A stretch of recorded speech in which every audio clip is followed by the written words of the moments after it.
There was a man sent from God whose name was John. His name was John. He came as a witness to testify to the light.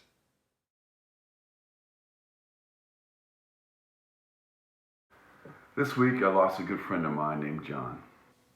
Johnny, everybody called him. He too was a man sent by God to testify to the light so we might believe. So we might believe in strength and goodness and loyalty and presence to his family and to his friends. So we might believe in love. Life was shortened by a weak valve in his heart. But his heart and the miracle that was his life was light to all who knew and loved him. I knew John for over 40 years, and my life was and is richer for it. I hold him and his family, Anna, his wife, his sons Jacob and Luke, his father Joel, his sister Susan, his brothers Scott and Jay and Pete, his first roommate, his best friend, his soulmate. I hold them in a special way as I move through this reflection this week on the third Sunday of Advent, the Sunday of joy, Gaudete Sunday. Gaudete Sunday, which might be hard to remember this week as I sit in this loss and the sadness. Like it may be hard for you to be joyful as you move through the suffering and challenges of the pandemic. But this is what we're called to. And if anything, John was joy. He lived his life joyfully, and we were all swept up in it. So perhaps it's fitting that we focus on joy this week. So let's take a look at the gospel. There was a man sent from God whose name was John. He came as a witness to testify to the light, so that all might believe through him. He himself was not the light, but he came to testify to it. He said, I am a voice crying out in the wilderness, make straight the way of the Lord. I am a voice crying out in the wilderness. In other words, get ready, get things in order. John the Baptist we know was Jesus' cousin. He was the one who leapt in Elizabeth's womb when Mary came to visit. We know he was baptizing in the River Jordan.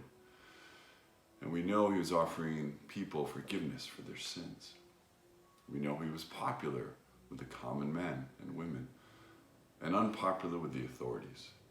And we know he was sent by God. Again, not as a Messiah, but as the last prophet, the last mouthpiece to testify to the coming of the Messiah, Jesus himself. That is why we hear about him in his prophetic message 2 times through the course of Advent, to get ready, to make way, to make straight the path. So, do we listen? Do we listen to his voice? Do we listen to the one crying out in the wilderness? Do we do anything different or special to get ready this year? Do we go to Mass during Advent? Do we focus on the themes of hope or peace and now joy in our home? Do we participate in some form of charity this season? Or do we leave it to someone else to do? Do we reconcile or heal what is broken in our lives and with our family? Do we set aside a little extra time for prayer? Do we put down the technology? Do we set aside time for silence, even stillness? Do we listen? Or are we caught up in the challenges of the pandemic and the buildup of Christmas? So what is the voice in the wilderness calling us to? What is John calling you to? If we're going to be truly Christian, truly Catholic Christian, we're going to be called to do something a little bit different, to be a little countercultural. We're going to be called into the wilderness, to be a little less self-serving and a little more focused on people, especially those on the margin. We're going to slow down. We're going to spend a little time with a Christmas story. So the babe in a manger to a teenage mother born many years ago might speak to us anew this Christmas.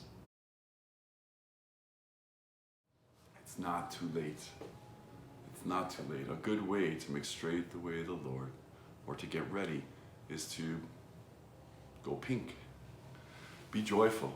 Try to focus on the blessings of our lives. Try to focus on the little things, the little moments of grace, and be thankful.